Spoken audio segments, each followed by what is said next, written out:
Quero chamar sua atenção hoje à noite para o último salmo do livro 4 do Saltério. É o salmo de número 106. Salmo de número 106. Vamos ver se a gente consegue estudá-lo todo hoje à noite. E nesta ocasião eu quero mostrar para você a única saída. Leia comigo a partir do verso 1. Esta é a palavra do Senhor. Salmo 106, 1. Louvado seja o Senhor. Deem graças ao Senhor, porque Ele é bom, seu amor dura para sempre. Quem poderá contar os feitos poderosos do Senhor? Quem poderá louvá-lo como Ele merece? Como são felizes os que fazem o que é certo e praticam a justiça todo o tempo. Lembra-te de mim, Senhor, quando mostrares favor ao teu povo. Aproxima-te e resgata-me. Que eu compartilhe da prosperidade dos teus escolhidos, que eu me alegre na alegria do teu povo e exulte com aqueles que pertencem a ti. Pecamos como nossos antepassados, fomos desobedientes e rebeldes. Daí note que do verso 7 ao 39, virá uma recapitulação de pecados de Israel no Egito, diante do Mar Vermelho, no deserto e em Canaã. E o cabeçalho dessa recapitulação de pecados, 8, 9 no total, está no verso 6. Pecamos como nossos antepassados, fomos desobedientes com aqueles que pertencem, pecamos como nossos antepassados, fomos desobedientes e rebeldes. Verso 40, tendo apresentado a lista de pecados, por isso a ira do Senhor se acendeu, e Ele sentiu aversão por seu povo, sua propriedade. Deus sentiu aversão por seu povo. Entregou-os às nações e foram dominados por aqueles que os odiavam. Seus inimigos os oprimiram e os sujeitaram ao seu poder cruel. Muitas vezes Deus os livrou, mas escolheram se rebelar contra Deus. Por fim, seu pecado os destruiu.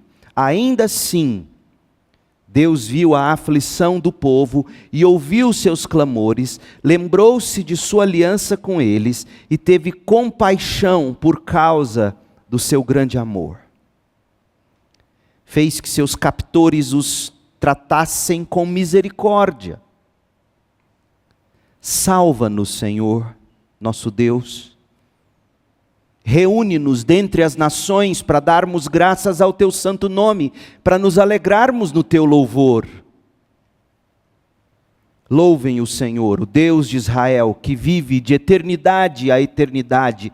Todos digam amém, aleluia, louvado seja o Senhor. Essa é a palavra do Senhor. Deixe-me fazer um teste com você. Quem é o maior vilão da história? Foi buscando resposta a essa pergunta que em 2015 o professor Dario Paes conduziu uma pesquisa pelo Departamento de Psicologia Social e Metodologia das Ciências do Comportamento da Universidade do País Basco, na Espanha. 7.000 estudantes com idade média de 23 anos, de 37 países foram ouvidos. Antes de os pesquisadores irem a campo com a pesquisa, eles fizeram um levantamento prévio que identificou as figuras históricas mais lembradas. Chegaram a uma lista de 40 personalidades de relevância universal.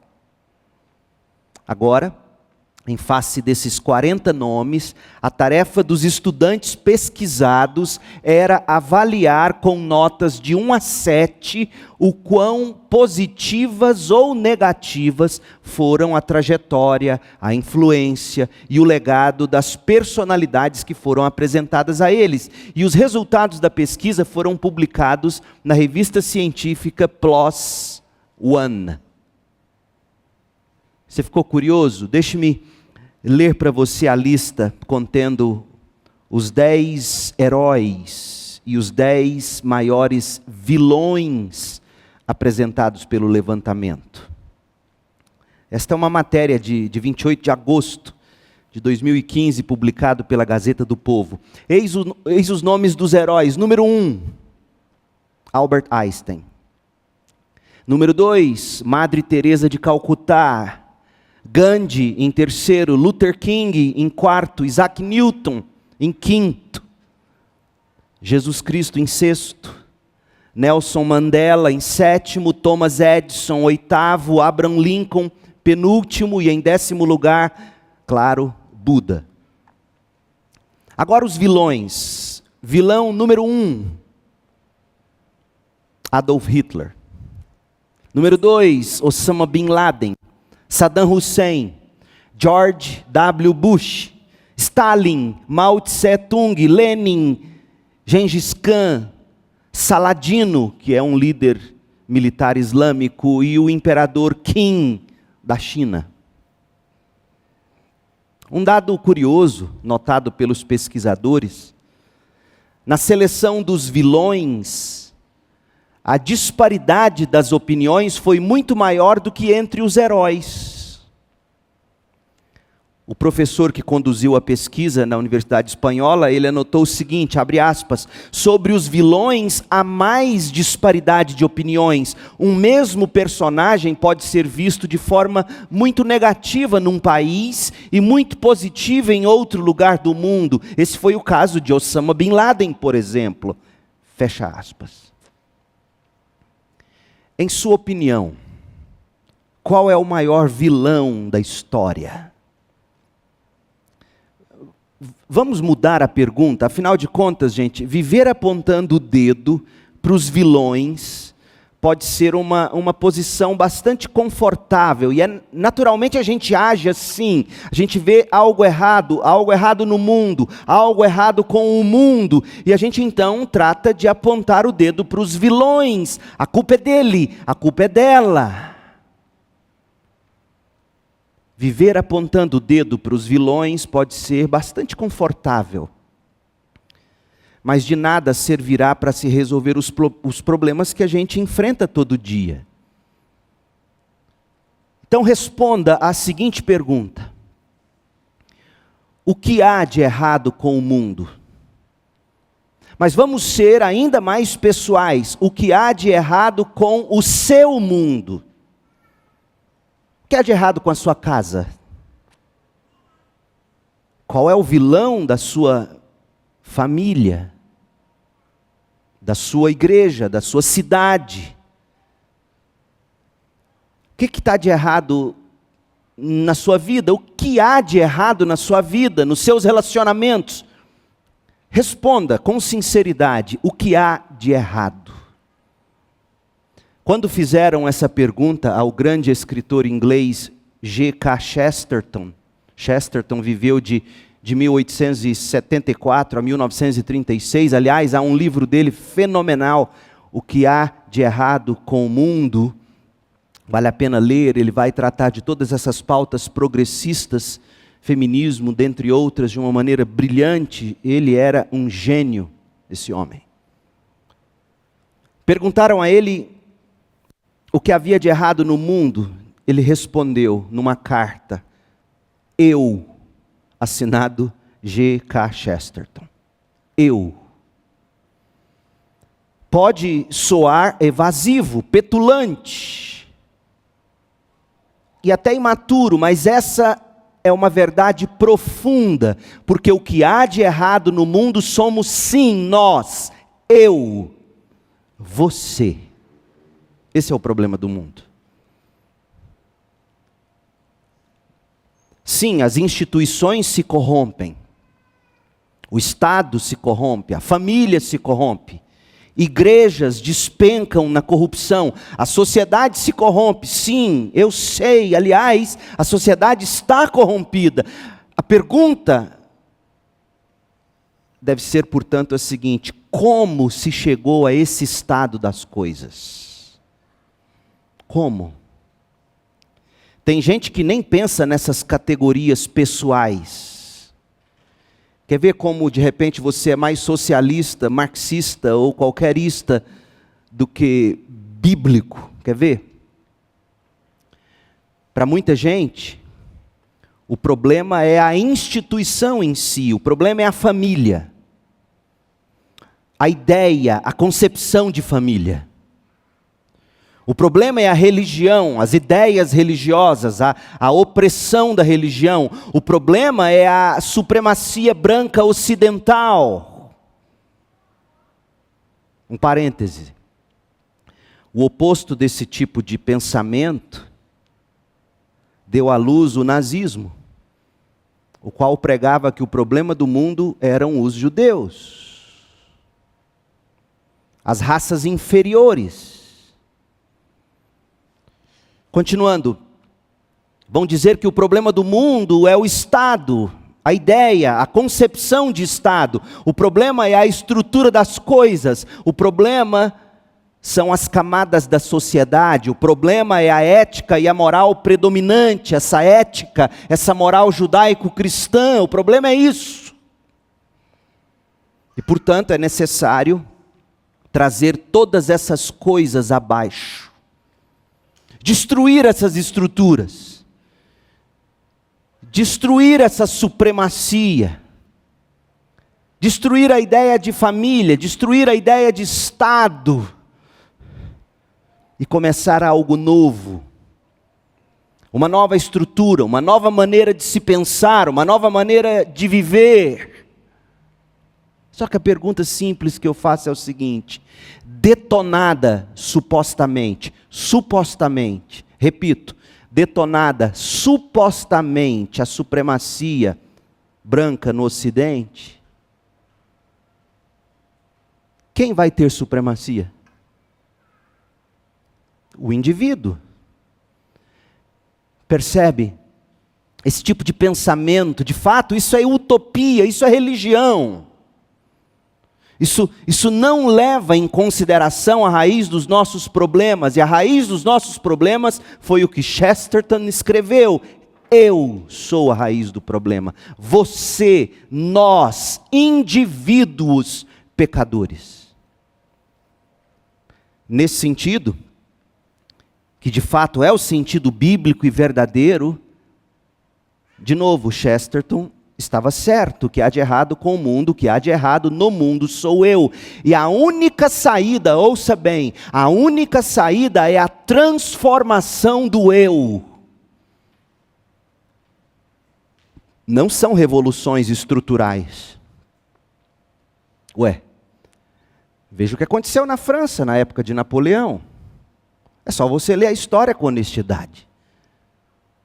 Veja o que aconteceu na França depois de Napoleão. Estude a história das revoluções, com honestidade. Veja o que houve de diferente na Revolução Americana, por exemplo. De diferente com relação à Revolução Francesa e Indiana. A saída para o mundo não é revolução. A saída para o mundo é transformação do eu. A saída não é a acomodação de todas as coisas ao meu eu, à minha utopia. A saída é a transformação radical, sobrenatural. A transformação do meu eu caído no pecado.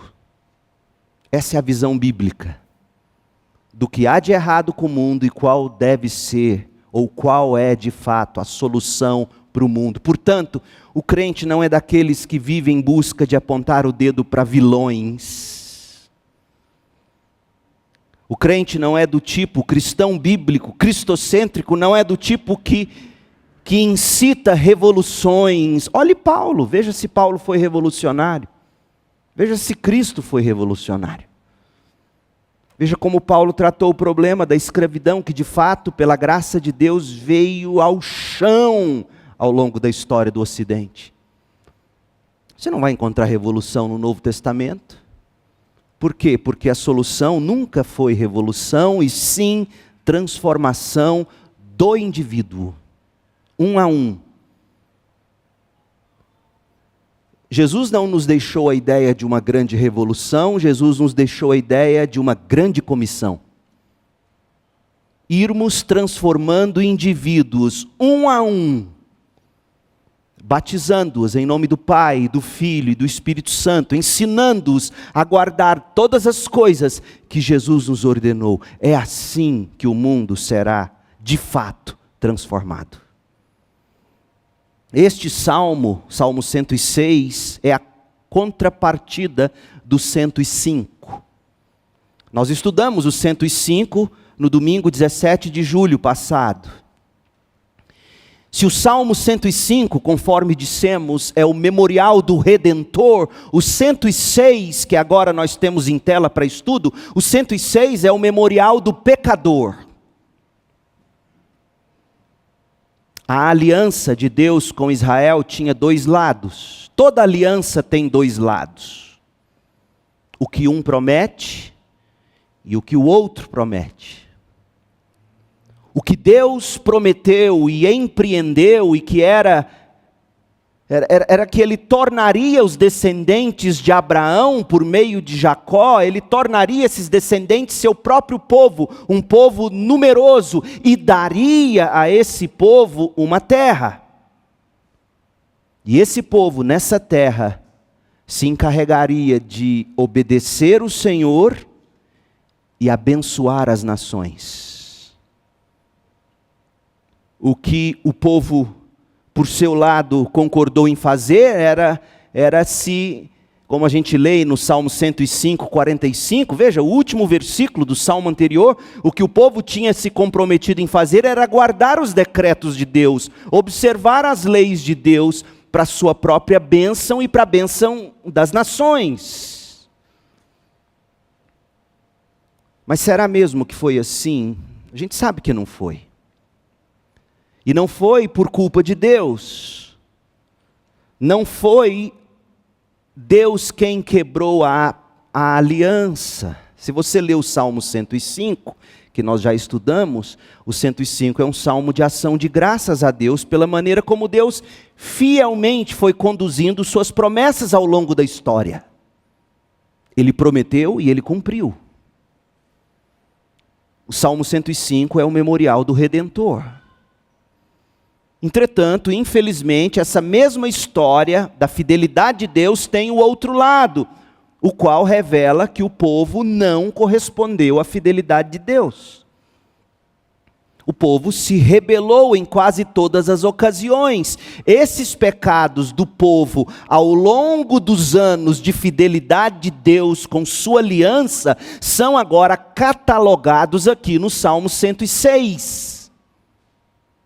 É a mesma história, o Salmo 106, é a mesma história do 105, só que no 105, a fidelidade de Deus, no 106, a infidelidade do povo, e o salmista está aqui confessando com vergonha os pecados do povo, e ele diz que a minha própria geração comete.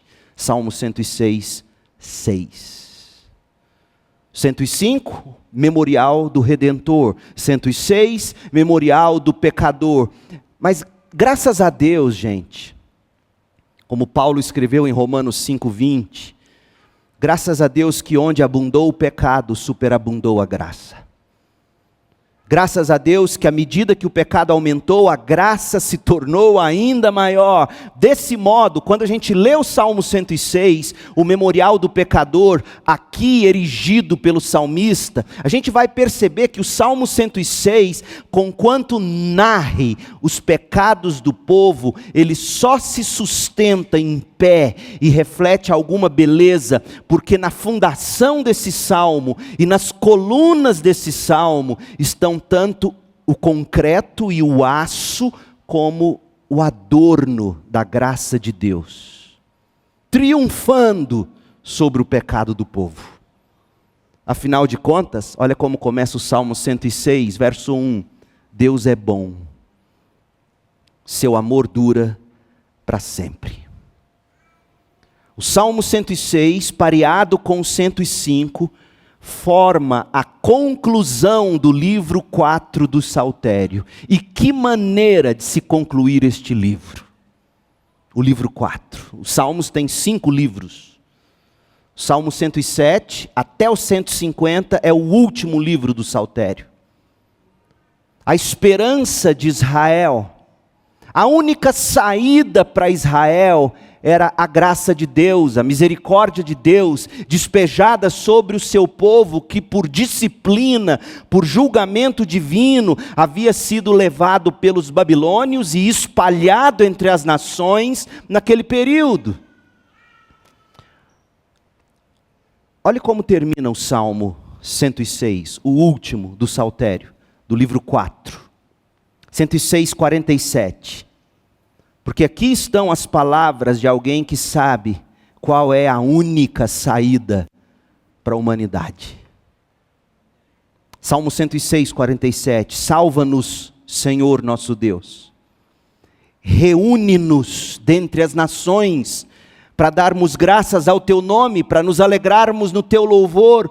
Louvem o Senhor, o Deus de Israel, que vive de eternidade a eternidade. Todos digam amém, aleluia, louvado seja o Senhor. Note que a esperança está na fidelidade de Deus, na compaixão de Deus, na aliança de Deus. A esperança não está na potência da nação. A esperança não está nas alianças com as outras nações, como o salmista já disse em outro lugar. A esperança não está em carro, nem em cavalos. A esperança está no Senhor Deus dos exércitos. Salva-nos, reúna-nos. Pergunta: seria Deus fiel à sua aliança depois de tudo que o povo fez? Vale a pena você ler como começa o livro 5. Que é o Salmo 107. O livro 5, o último livro dos Salmos, ele vai profetizar a respeito do novo Davi, o Senhor Jesus Cristo. O 106 termina dizendo, o livro 4 termina dizendo: salva-nos, reúne-nos, para que te louvemos, para que te adoremos. Mas será que Deus continuaria fiel à sua aliança, depois de tudo que o povo fez? 107, verso 1. Deem graças ao Senhor, porque Ele é bom, exatamente como começou o 106. Seu amor dura para sempre. O Senhor os livrou? É a pergunta. Proclamem em alta voz, cantem a todos que Ele os resgatou de seus inimigos, pois Ele reuniu os que estavam exilados em muitas terras do leste e do oeste, do norte e do sul. Sim, Deus é fiel à sua aliança, como diz o Salmo 23, por amor do seu nome.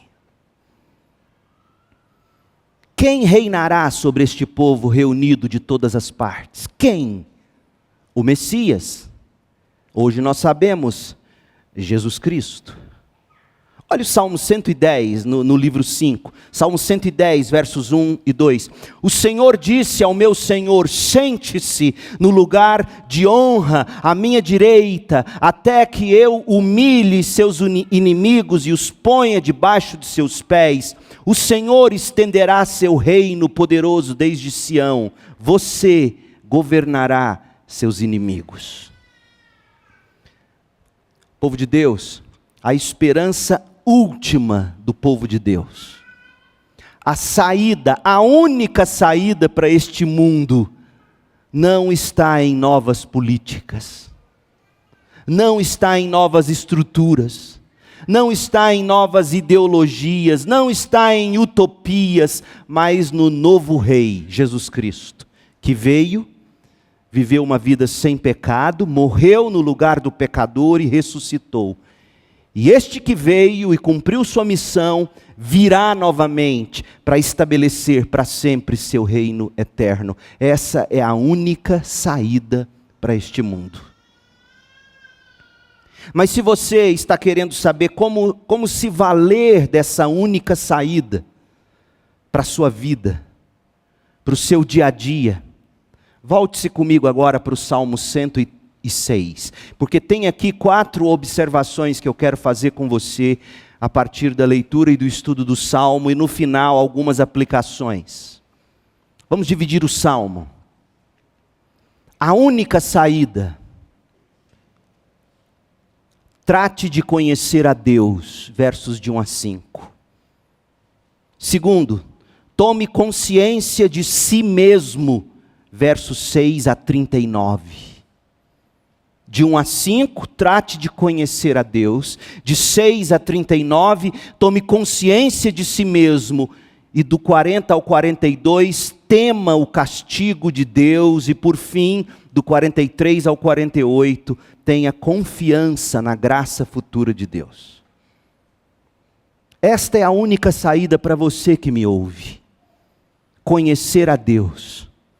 Ter real consciência de si mesmo, temer o castigo de Deus e ter confiança na graça futura de Deus. Mas vamos ao Salmo e vejamos se é isso mesmo que o Salmo nos ensina. Em primeiro lugar, como única saída para a sua vida, trate de conhecer a Deus.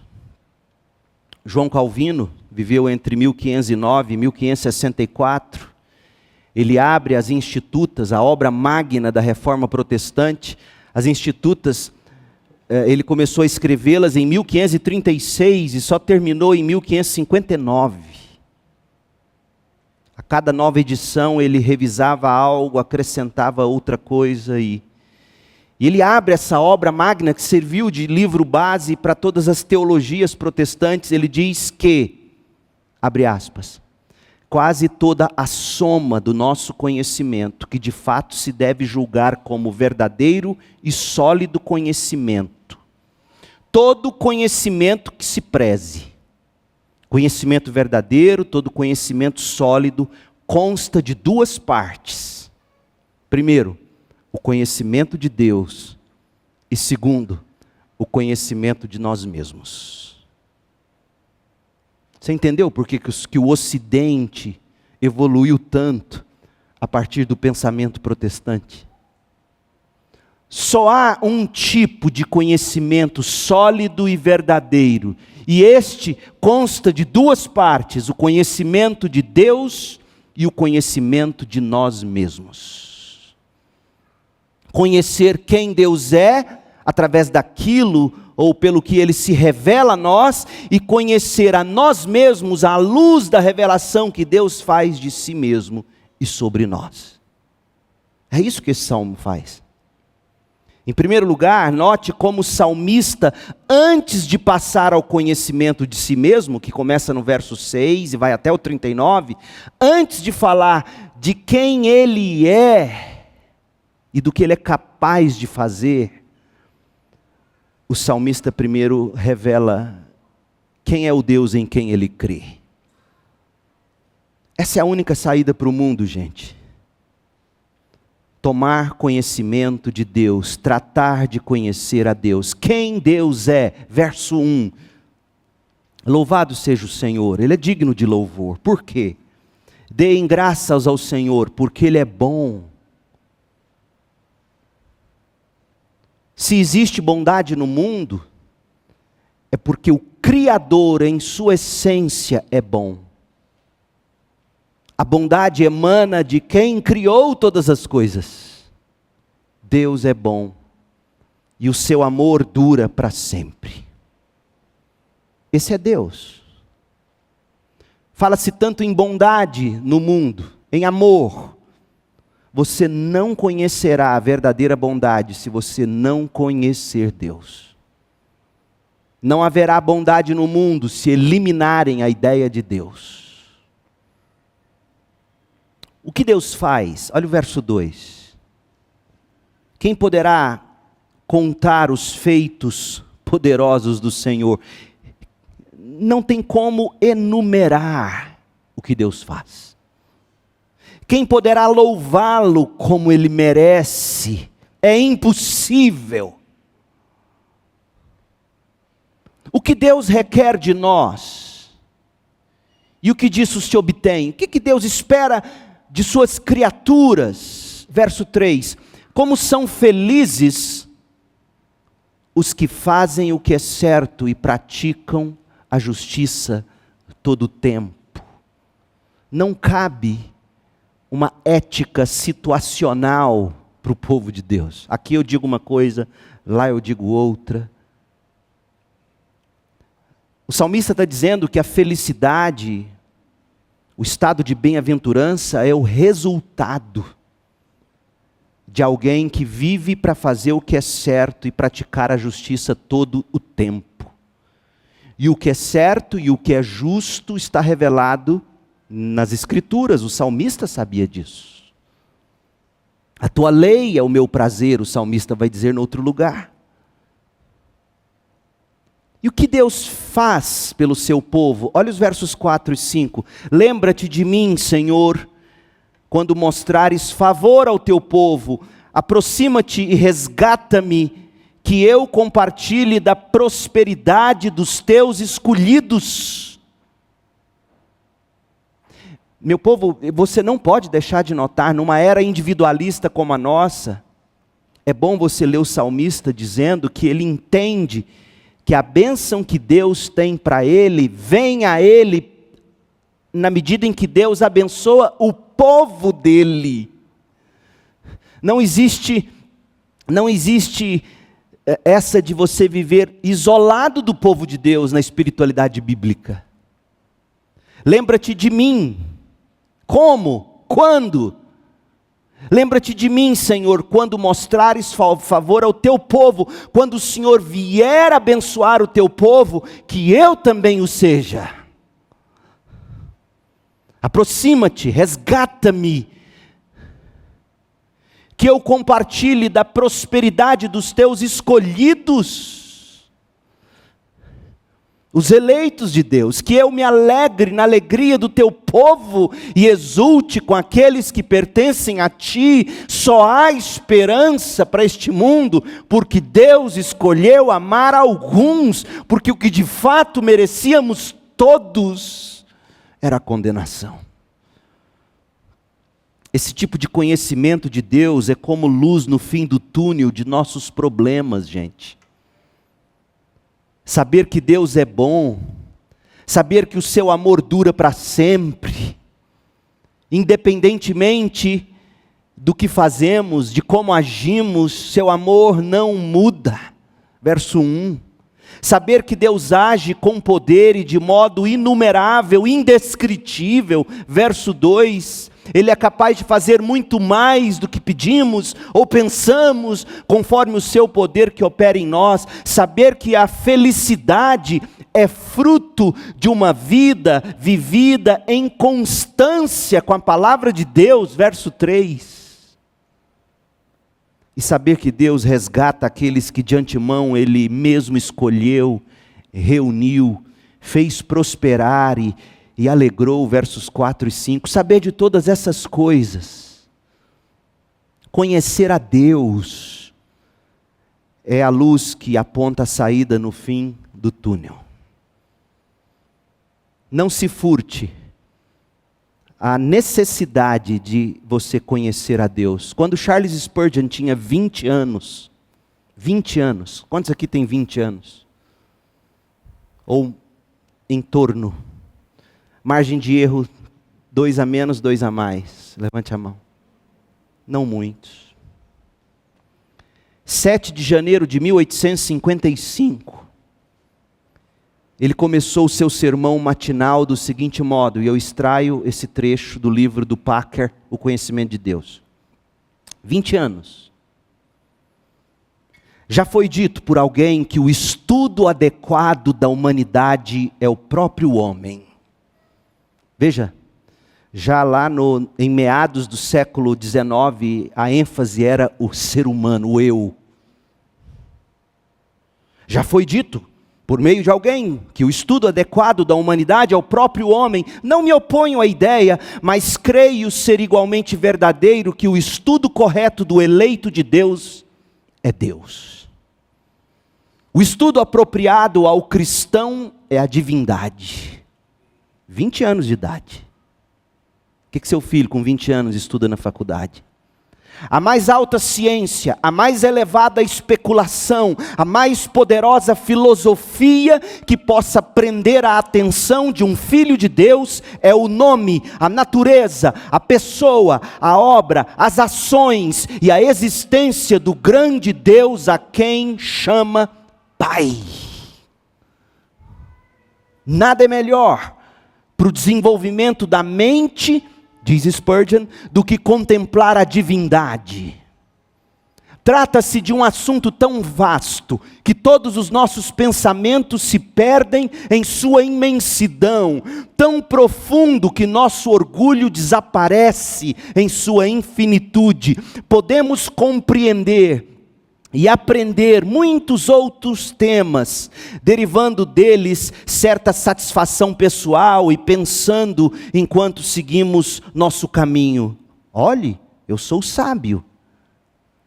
Mas quando chegamos a esta ciência superior e descobrimos que nosso fio de prumo não consegue sondar sua profundidade e nossos olhos de águia não podem ver sua altura, nos afastamos pensando que o homem vaidoso pode ser sábio, mas não passa de um potro selvagem, exclamando então solenemente: nasci ontem e nada sei. Nenhum tema contemplativo tende a humilhar mais a mente e os pensamentos do que o conhecimento de Deus. Ele continua, 20 anos de idade.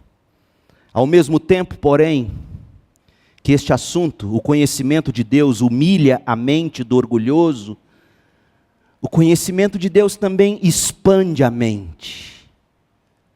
A pessoa que pensa com frequência em Deus, terá a mente mais aberta que alguém que apenas caminha penosamente por este estreito globo, chamado planeta Terra.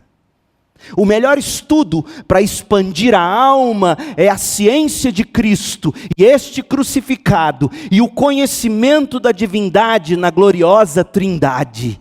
Nada alegrará mais o intelecto, nada expandirá mais a alma do homem do que a investigação dedicada, cuidadosa e contínua do grande tema da divindade. Ele continua, ao mesmo tempo que humilha e expande o assunto do conhecimento de Deus, é eminentemente consolador. Porque na contemplação de Cristo existe um bálsamo para cada ferida.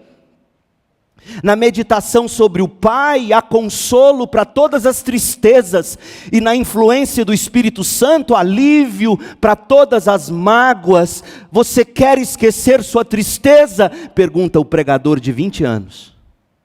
Quer livrar-se de seus cuidados? Então vá, atire-se no mais profundo mar da divindade, perca-se na sua imensidão e sairá dele completamente descansado, reanimado, revigorado. Não conheço coisa que possa confortar mais a alma, acalmar as ondas da tristeza e da mágoa, pacificar os ventos da provação, que a meditação piedosa a respeito de Deus. Para este assunto eu chamo sua atenção nesta manhã. E aí ele começa a pregar. A única saída: trate de conhecer a Deus. Em segundo lugar, tome consciência de si mesmo. O nosso conhecimento de Deus nos leva ao real conhecimento de nós mesmos, gente. Calvino, nas Institutas, ele diz que é notório que o homem jamais chega ao puro conhecimento de si mesmo, até que haja antes contemplado a face de Deus. E da visão da face de Deus, o homem desce e examina a si próprio. O parâmetro para você se conhecer não é o que você sente, mas é quem Deus é. A nossa geração perdeu os parâmetros. As pessoas definem quem elas são de acordo com o que elas sentem. Elas definem do que elas precisam de acordo com o que elas desejam. Elas se medem por aquilo que elas encontram no Instagram. Esse tipo de conhecimento, esse tipo de lupa, esse tipo de luz não é a melhor para você enxergar a si mesmo. Primeiro você tem conhecimento de Deus e na mesma proporção você toma consciência de si mesmo. Porque é isso que o salmista faz, tendo ele postulado algo sobre o conhecimento de Deus, do verso 1 ao 5, e dito que por isso Deus é digno de ser louvado, ele parte agora para a consciência que ele tomou de si mesmo. E a primeira coisa que o salmista vai descobrir sobre si mesmo é absolutamente bombástico. É bombástico para a mente depravada, para a mente orgulhosa do ser humano de todos os tempos, sobretudo nestes nos quais nós vivemos. A primeira coisa que você tem que tomar consciência a respeito de você mesmo é que você é naturalmente pecador. Olha o verso 6. Pecamos como nossos antepassados. Fomos desobedientes e rebeldes. O salmista está dizendo, olha, é muito fácil. Filhos fazem muito isso. É muito fácil filhos chegarem a algum ponto da vida e dizer, eu sou assim por causa do que eu sofri, ou do que fizeram comigo. Eu sou assim porque meus pais nunca souberam, e aí vai, e vai, e vai. É muito fácil, em algum ponto da caminhada, a gente tentar viver apontando vilões. Mas o salmista está reconhecendo que o que os seus antepassados fizeram, ele também fez. Primeiro ele se identifica com a raça, ele entende que ele também é filho de Adão e como tal todos nascemos pecadores. Mas quando ele olha para os pecados de Israel e ele olha para a própria vida dele, para a geração dele, o salmista descobre, meu Deus, a gente comete os mesmos tipos de pecados. Não há nada novo debaixo do sol. Portanto, sim, tome consciência disso, o seu maior problema é o seu pecado. E achar a solução de Deus para o seu maior problema, o problema do pecado, é a maior necessidade que você tem na vida. Ouça, jovem. A sua maior necessidade é resolver o seu maior problema, e o seu maior problema é o problema do pecado. Veja como, a seguir, o salmista, na sequência, ele vai mostrar os pecados cometidos pelo povo. E como ele vai mostrar que, com tudo isso, que Deus manteve a aliança. O povo quebrava, Deus mantinha. E ele vai revelar a raiz de todos os pecados, porque é uma só: falta de fé, incredulidade. Veja os pecados de Israel e veja se você e eu não cometemos da mesma forma esse tipo de pecado. Em primeiro lugar, o pecado de Israel no Egito, no Mar Vermelho, a rebelião. Verso 7. No Egito, nossos antepassados não deram valor às maravilhas do Senhor. Será que a gente dá o devido valor às coisas maravilhosas que Deus faz o tempo todo? Eles não se lembraram de seus muitos atos de bondade. Deus é bom, mas o povo se esqueceu. Eles se rebelaram contra Deus junto ao Mar Vermelho, assim mesmo. Assim mesmo, apesar disso, Deus os resgatou. E por que Deus fez isso? Para proteger a honra do seu nome, para mostrar seu grande poder. Meu povo, como é bom saber que o que está em jogo não é tanto o que merecemos, mas a honra do Deus que faz aliança com pecadores. Se você tira a honra da soberania de Deus, não te resta nenhuma esperança. Porque na Bíblia você vai encontrar dezenas de versículos dizendo que Deus faz o que faz pela honra do seu nome, por amor do seu nome, para destacar seu grande poder. Não queira um Deus frouxo. Um Deus frouxo não consegue te salvar. Ele não te resgata do fundo do poço. Queira um Deus soberano. O povo não deu valor, o povo se esqueceu. Verso 9, Deus ordenou que o mar vermelho secasse, conduziu o povo pelas águas, como por um deserto. Imagina, você pisando no fundo do mar e a terra parece seca como o deserto. Ele os resgatou das mãos dos seus inimigos e os libertou das garras dos seus adversários. As águas se fecharam e cobriram seus opressores. Nenhum dos opressores sobreviveu. Então creram em suas promessas e cantaram louvores a Deus. É o que a gente tem em Êxodo 15, o primeiro cântico da Bíblia. Mas aí vem um dos pecados de Israel no deserto, o descontentamento. Verso 13. Veja que o 12 diz que eles creram com base no que eles viram, mas depressa se esqueceram do que Deus havia feito. Não é assim com você? Não quiseram esperar por seus conselhos. No deserto, os desejos do povo se tornaram insaciáveis. Puseram Deus à prova naquela terra desolada. E Deus atendeu a seus pedidos. Mas também lhes enviou uma praga. E Deus atendeu aos seus pedidos, outra versão diz, e fez definhar a sua alma. Veja, Deus enviar bênção não é prova de bênção. Nesse caso aqui foi maldição. Deus deu o que eles pediram, mas lhes enviou uma praga. O pecado do descontentamento. Você sofre com isso? Rebelião, descontentamento, inveja.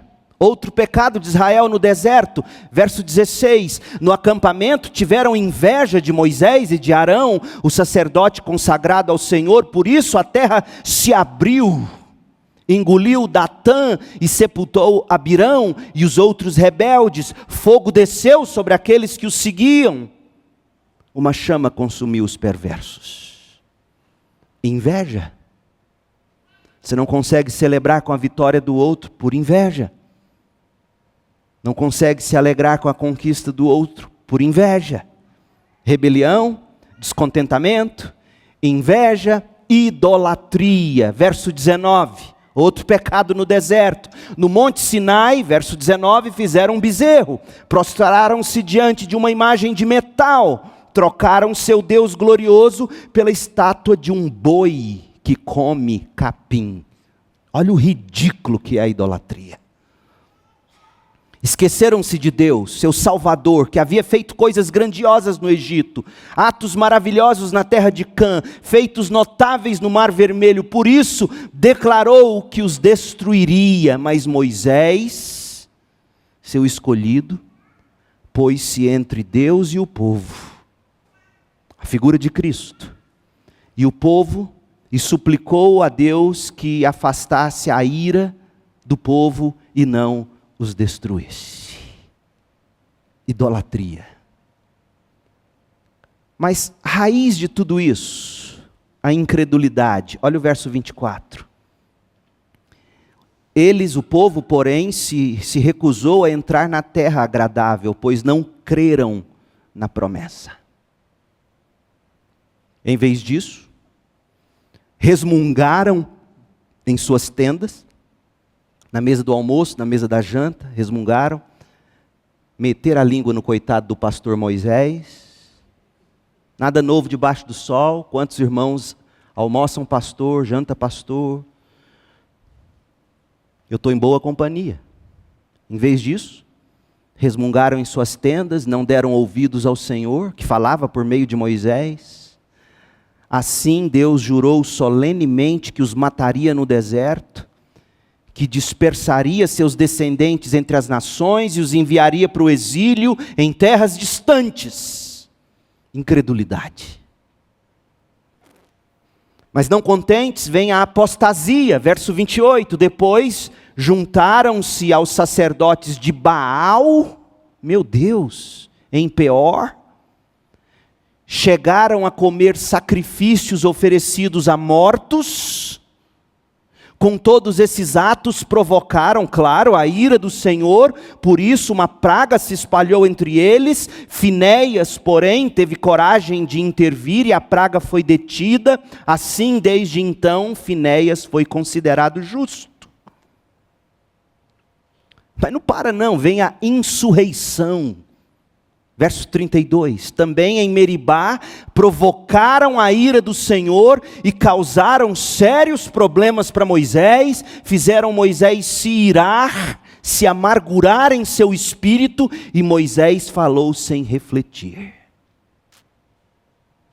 Aí você pode dizer, não, mas isso é porque eles estavam no deserto, a pressão era grande. Quem sabe uma vez em Canaã esse povo não muda? Tá bom, vamos ver o que eles fizeram em Canaã, quando eles tomaram a terra e comeram de plantações que eles não plantaram, usufruíram de casas que eles não construíram. Imagina quando eles chegaram ao conforto da terra de Canaã, você acha que esse povo virou crente? Você acha que você vai ser fiel a Deus quando você conseguir formar, ter seu dinheirinho na conta, tranquilo? Você está achando? Se você não conseguir servir a Deus no deserto, meu irmão, meu amigo, no conforto é que você não vai. Olha o que esse povo fez no conforto de Canaã, verso 34. Não destruíram as nações que habitavam na terra, como o Senhor lhes havia ordenado. Em vez disso, se conformaram. Misturaram-se com as nações, adotaram os costumes das nações, adoraram ídolos estrangeiros, o que causou sua ruína. Olha o que eles fizeram. Chegaram a sacrificar aos demônios seus filhos e suas filhas. Eu sou tentado a falar do aborto, mas para um bom entendedor isso aqui já diz muito. Sacrificaram filhos aos demônios, como todo mundo fazia. Derramaram sangue inocente dos filhos e das filhas que foram entregues aos demônios. Ao oferecer sacrifícios aos ídolos de Canaã, contaminaram a terra com sangue. A si mesmos contaminaram com seus atos perversos. Seu amor aos ídolos foi adultério. Será que isso aqui não descreve a gente, meu povo? Será que essa conformação com o presente século não é o que a igreja evangélica hoje vive? Essa insurreição a Deus, contra Deus e a palavra, a apostasia, a incredulidade, a idolatria, a inveja, o descontentamento, a rebelião. Será que isso aqui não somos nós? Claro que somos. Tome consciência de si mesmo. Trate de conhecer a Deus. Mas em terceiro lugar, tema o castigo de Deus. Deus é bom, Deus é misericordioso, mas Ele é santo e não habita com pecado.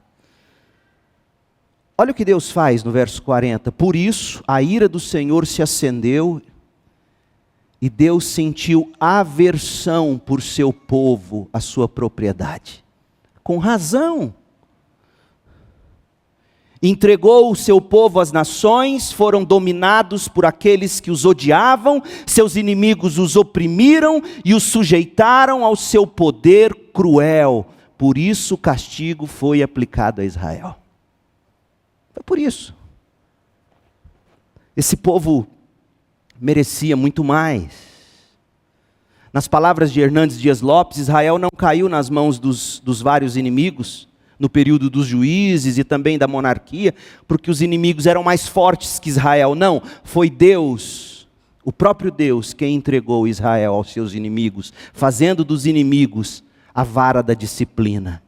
Gente, a única saída para você, para esse mundo caído, é você ter conhecimento de Deus, tomar conhecimento, tomar consciência de si mesmo e temer o castigo de Deus. Essa geração não teme nada. E por último, ter confiança na graça de Deus. Porque Deus é gracioso. Olha o verso 43, muitas vezes os livrou. Você sacrifica seus filhos aos demônios, Deus vai lá e ainda usa de misericórdia. Fez esse povo prosperar na Babilônia. Eles prosperaram tanto na Babilônia, que quando chegou a hora deles voltarem para Israel, vocês acham que foi todo mundo que veio correndo? Não, a maioria ficou lá, gostando da prosperidade que Deus deu para eles na Babilônia. Muitas vezes, diz o verso 43, os livrou, mas escolheram se rebelar contra Deus. Então, coloque na sua cabeça, não é porque você atravessa desertos que você às vezes não consegue ser fiel a Deus. O problema não é a circunstância, não é o lugar, o problema é o seu coração pecador. Por mais que Deus abençoe, a gente é propenso a se rebelar contra Ele. Por fim, seu pecado os destruiu. Ainda assim, Deus viu a aflição do povo, ouviu seus clamores, lembrou-se da aliança com eles e teve compaixão por causa do grande amor de Deus. Fez que seus captores os tratassem com misericórdia lá na Babilônia. Esse conhecimento de quem Deus é, como Ele age, e de quem, gente, de fato nós somos, e do que nós mais precisamos, que é de salvação, fez o salmista clamar. Olha o clamor do salmista, concluindo o salmo. Um clamor carregado de fé, de confiança na graça futura de Deus.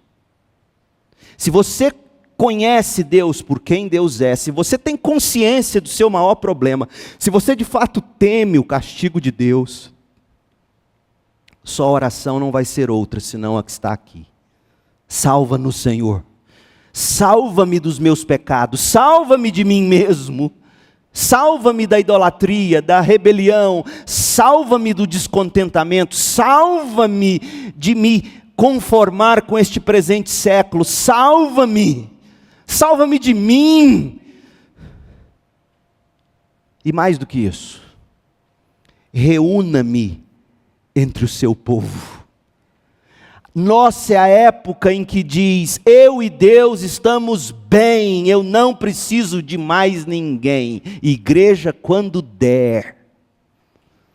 Deixa eu te dizer uma coisa, isso não encontra respaldo de Gênesis a Apocalipse, porque na mesma velocidade que o salmista diz, salva-me, Senhor nosso Deus, ele diz, reúna-nos dentre as nações.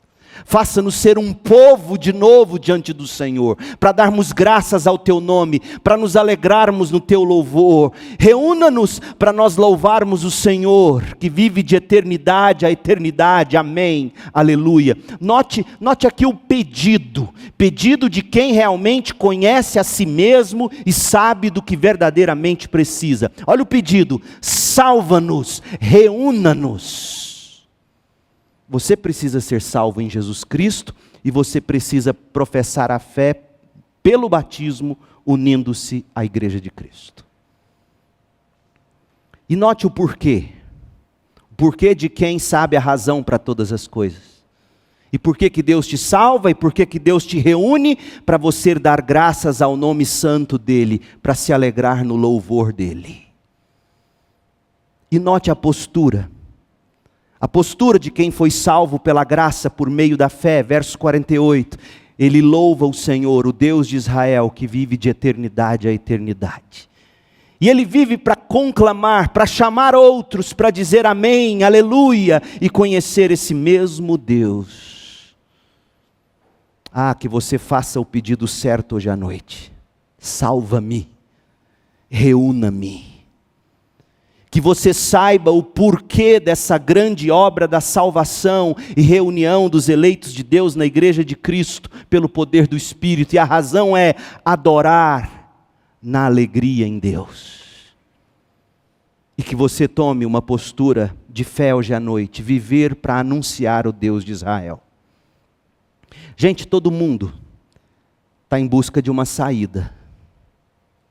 Você chegou aqui querendo uma saída. E uma das maneiras que a gente encontra como viável, sempre é apontar o dedo para o vilão pior, para o malvado pior. Mas esse salmo nos aponta que a única saída é ter conhecimento de Deus, tomar conhecimento de si mesmo, temer o castigo de Deus e confiar na graça futura de Deus, em Jesus Cristo. Na prática, o que você precisa fazer é começar a ler a Bíblia sob a iluminação do Espírito. Deus, revela-me o Senhor pela Bíblia. É você ler a Bíblia e ver os personagens bíblicos, a tratativa de Deus, os pecados deles, como reflexos dos seus. Ler a Bíblia para primeiro se humilhar diante de Deus e para que Ele em graça te exalte. Sobretudo, ler a Bíblia buscando achar Jesus, que é a revelação do próprio Deus. Conheça Deus por meio de Jesus, não tem outro jeito. Se você quer conhecer a Deus, olhe para Jesus, conheça Jesus. Ele é a imagem daquele a quem nós devemos nos conformar pela obra do Espírito. Olhe para Jesus, essa é a sua única saída. Oremos, feche seus olhos. Deus querido, quanta aflição deve estar abundando no coração dessas dezenas e dezenas de pessoas aqui. Só o Senhor é capaz de pregar tudo que foi dito. Tudo que foi aqui descarregado nesse período de 1 hora. Só o Senhor é capaz de pegar essa palavra e colocar no coração com o devido efeito a cada pessoa. Ó Deus, que possamos de tudo isso entender o seguinte: a única saída é te conhecer, tomar consciência de quem somos e do que mais precisamos, temer o castigo e confiar na graça do Senhor a nós dispensada em Jesus Cristo. Essa é a única saída. Não adianta as grandes revoluções. O que de fato precisamos é das grandes transformações individuais. Essas sim afetarão famílias e tornarão famílias diferentes, casas diferentes, igrejas, políticos diferentes, sociedade diferente. Indivíduos, eus transformados pelo poder da cruz. Opere isso começando em nós. Que a graça de Jesus Cristo, o amor de Deus Pai, a comunhão e a consolação do Espírito estejam sobre nós, teu povo, aqui e para sempre. Em nome de Jesus. Amém.